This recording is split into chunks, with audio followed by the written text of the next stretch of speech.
नमस्कार, मैं हूं पवन त्यागी।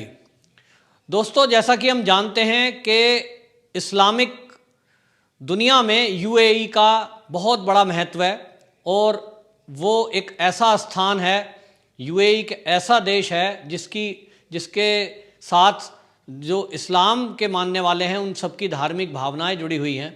सभी उसको नमन करते हैं आदर के साथ, और वहाँ से कोई संदेश आता है तो वो जो भी इस्लाम के मानने वाले पूरी दुनिया में जो रहते हैं उनके लिए एक लकीर बन जाता है, एक नाजीर बन जाता है, एक संदेश बनता है जिस पर पूरी दुनिया नज़र रखती है कि यूएई से क्या संदेश आया है।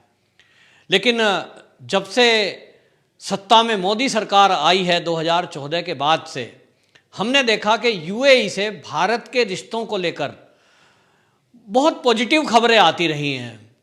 यूं मोदी जी को आरएसएस का कार्यकर्ता बताकर, संघ वाला बताकर, खाकी नेकर वाला बताकर कांग्रेस और बाकी दल विपक्षी जो हैं वो मजाक उड़ाते रहे हैं और सेकुलरिज्म के नाम पर बहुत बार भाजपा को ये कहकर घेरते हैं कि ये तो कट्टरवादी सोच की एक संगठन है और ये आरएसएस का लोग हैं, ये तो जो है केवल हिंदू की बात करते हैं और ये मुस्लिम विरोधी हैं।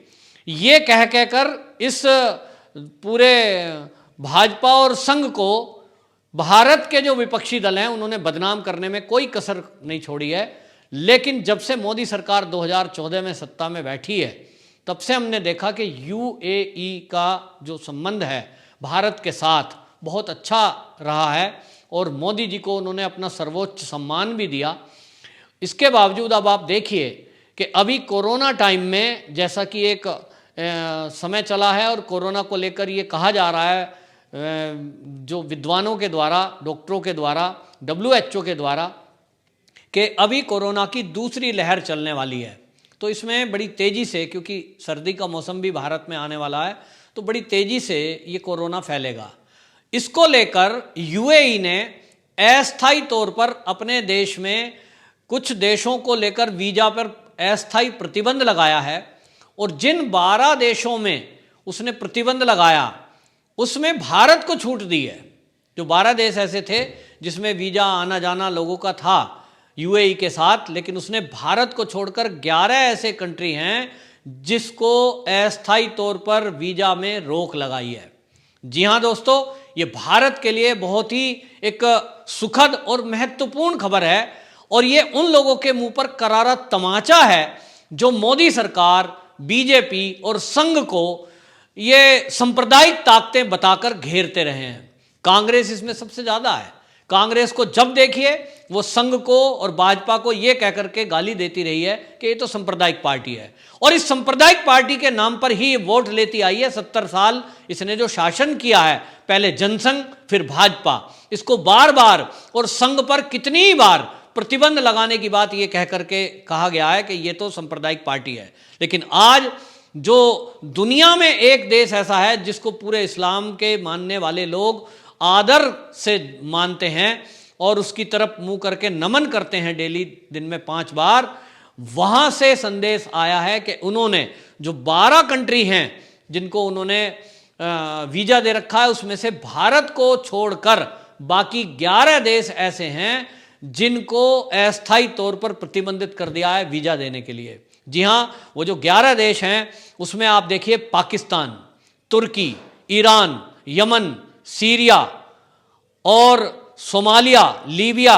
केन्या, अफगानिस्तान जैसे देश हैं। और ये जो मैंने नाम लिए हैं ये सभी वो देश हैं जो इस्लामिक कंट्री कहलाते हैं। इसमें पाकिस्तान, जो अब तक भारत से यदाकदा मुकाबला करता रहता है और अपनी बातें करता है, उसके मुंह पर करारा तमाचा है कि आप किस बात के लिए अपने को कहते हो कि हमारा इस्लामिक देश है, लेकिन आपको यूएई ही तवज्जो नहीं दे रहा है। और किस तरह से पिछले दिनों यूएई ने कहा पाकिस्तान को कि आप हमारा कर्जा तुरंत दीजिए, और नया कर्जा जो उनको देना था उस किस्त को भी उन्होंने कैंसिल कर दिया। तो ये दिखाता है कि अब ये यूएई भी समझ रहा है कि ये जो कंट्री हैं बाकी, ये कट्टर इस्लामिक आतंकवाद फैलाने का काम कर रही हैं और ये इस्लाम को एक तरह से बदनाम कर रही हैं। पूरी दुनिया में जहां भी इस्लाम बदनाम हुआ है वो आतंकवादियों के कारण से हुआ है। कोई भी धर्म बुरा नहीं होता है। कोई भी धर्म का ज्ञान किसी का कत्ल करने की इजाजत नहीं देता है, कहीं नहीं लिखा। इबादत है, अगर कहीं इबादत में भगवान की इबादत कोई उसको खुदा कहे, कोई पैगंबर कहे, कोई उसको वाहेगुरु कहे, वो भाषा अलग अलग हो सकती है, लेकिन कोई भी धर्म किसी की हत्या करने की इजाज़त नहीं देता। और इसलिए पूरी दुनिया में इस बात की आलोचना होती है कि जो लोग आतंकवाद की पैरवी करते हैं, जो आतंक को बढ़ावा देते हैं, वो इस दुनिया के दुश्मन हैं, वो मानवता के दुश्मन हैं। और हमारा पड़ोसी मुल्क जिसमें कि पाकिस्तान, वो इस काम को करता आ रहा है पिछले 70 साल से। जब से हमारा देश आज़ाद हुआ उसके बाद से उसकी कोशिश रही है कि वो इस देश में आतंकवाद बढ़ाकर और हमारे देश की जो अस्थिरता है उसको बढ़ाने का काम करे, यहाँ वो हमारे सैनिकों का मनोबल तोड़ने का काम करे, लेकिन वो हमेशा विफल रहा है। और जैसा एक सूचना आई अभी कि आप देखेंगे पाकिस्तान की जितनी हरकतें हैं, वो सारी दुनिया देख रही है, और सारी दुनिया में एक तरह से मैं कहूँ तो वो अलग थलग पड़ गया है। कुछ इस्लामिक देश ऐसे हैं जो आतंक पसंद हैं, वो केवल उसकी सहायता करते हैं, तुर्की जैसे। वो हो सकते हैं छोटे मोटे देश, लेकिन उन सभी की हालत आज ऐसी है कि वो पूरी दुनिया में बदनाम हैं और पूरी तरह एक्सपोज हो चुके हैं कि वो आतंक को बढ़ावा दे रहे हैं। और ऐसे जो देश हैं जो आतंकियों को बढ़ावा देते हैं, आतंकियों को शय देते हैं, वो आज नहीं तो कल इस दुनिया से उनका नामो निशान मिट जाना है। क्योंकि कभी भी अपराधी कितना भी बड़ा क्यों ना हो, वो जो कानून है, वो जो उसके दायरे से ऊपर नहीं हो सकता। और इसलिए जो विश्व की संगठन हैं, उन विश्व के संगठन में ये तय हो चुका है कि आतंकवाद को सहन नहीं किया जाएगा।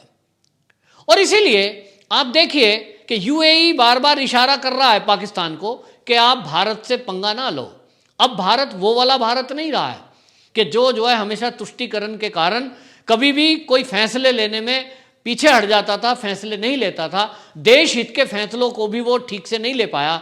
जो धारा 370 और 35A है, कोशिश की उन्होंने कि आईओसी में भी वो यूएई को साथ ले लें और उस प्लेटफॉर्म पर ये भारत को बदनाम करें और वो कहें कि जो भारत है वो इस्लाम के विरुद्ध है।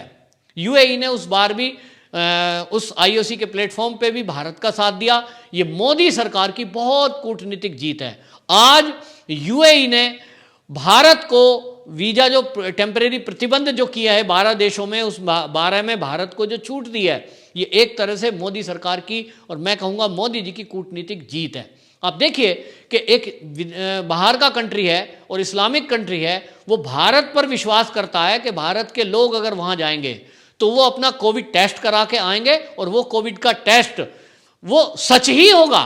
जबकि इस्लामिक कंट्री पाकिस्तान, तुर्की, अफगानिस्तान, वहाँ से आने वाले लोगों को उसने प्रतिबंध कर दिया है ये सोचकर कि वो सर्टिफिकेट भी फर्जी लेके आएंगे और वो कोरोना फैला सकते हैं। इसके पीछे कुछ और भी कारण देखे जा रहे हैं जो आतंक से जोड़कर है। ऐसा भी समझा जा रहा है कि दुनिया की कई महाशक्तियां आतंक के विरुद्ध ठोस कदम उठाने का मन बना रही हैं और ऐसे में उसने अपने यहाँ इन लोगों को प्रतिबंध करके एक संकेत दिया है कि मैं आतंक के साथ नहीं हूं। और पाकिस्तान में आज ये जो अलग थलग पाकिस्तान पड़ा है, उसी का नतीजा भी देखिए कि पाकिस्तान ने भी ड्रामा करने की कोशिश की है। FATF में उसको जो है ग्रे लिस्ट में डाला गया और उसको प्रतिबंधों के कारण ये दिखावा ही करना पड़ा, लेकिन उसने किया कि 10 साल की हाफिज शहीद को सजा बोली और जेल में वो पहले से ही हैं। 25-30 केस उनके ऊपर चल रहे हैं, 11 की सुनवाई हो चुकी है। तो वो अब हाफिज शहीद को ये दिखाना चाहता है पाकिस्तान के हमने उसके खिलाफ सख्त एक्शन लिया है और कोर्ट से 10 साल की सजा बोली है। जो कोर्ट है एंटी टेररिज्म कोर्ट, उसने 10 साल की हाफिज शहीद, जहां आप जानते होंगे हाफिज शहीद वही है जिसने मुंबई का 26/11 का हमला हुआ था, उसका मास्टरमाइंड है और भारत ने उसको हमेशा बैन करके और भारत को सौंपने की बात की है।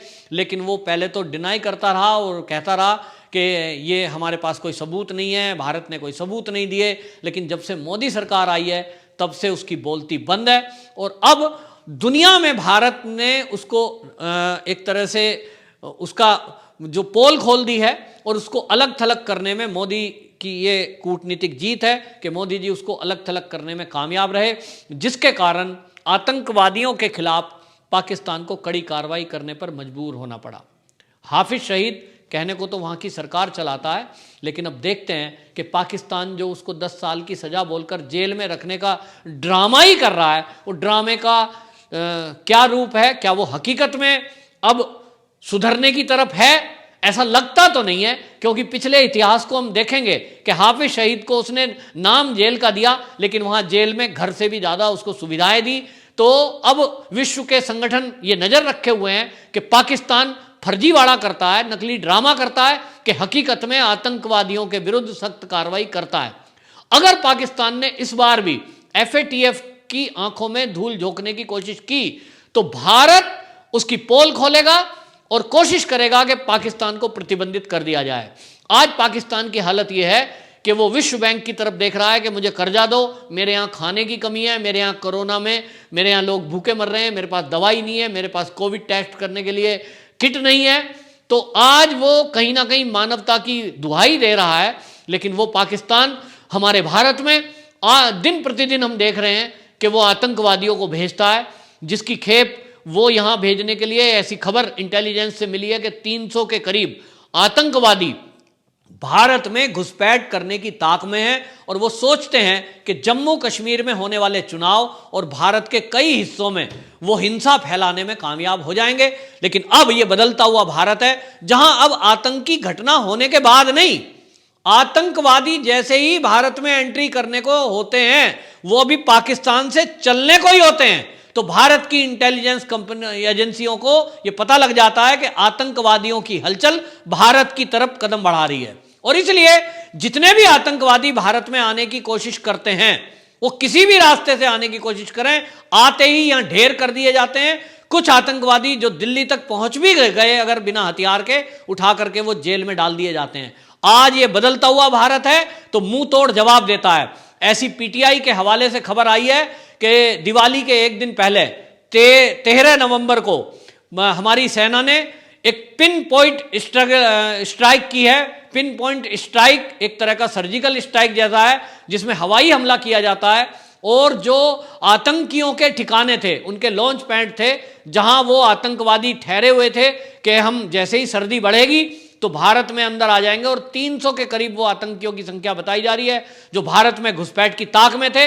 13 तारीख को जो आतंकवादियों के लॉन्च पैड है POK में, उनको भारतीय सेना ने तबाह कर दिया। और इसी के साथ लगभग खबर आई है कि 15 से 25 पाकिस्तान के सैनिक भी भारत की सेना ने मार गिराए हैं। ये बहुत बड़ा कदम है, एक तरह का सर्जिकल स्ट्राइक 2 है। ये भारत की सेना ने कर दिखाया कि हम तुम्हारे घर में घुसकर मारने में सक्षम हैं। तो ये एक तरफ भारत की सेना आतंकवादियों का मुकाबला कर रही है, और चीन और पाकिस्तान जो चाल भारत के विरुद्ध चलना चाहता है, उसकी हर चाल का मुंह तोड़ जवाब दे रही है। वहीं हमारी भारत की सरकार, मोदी सरकार, कूटनीतिक प्रयासों से पाकिस्तान और चीन को कमजोर करने में लगी हुई है, अलग थलग करने में लगी हुई है।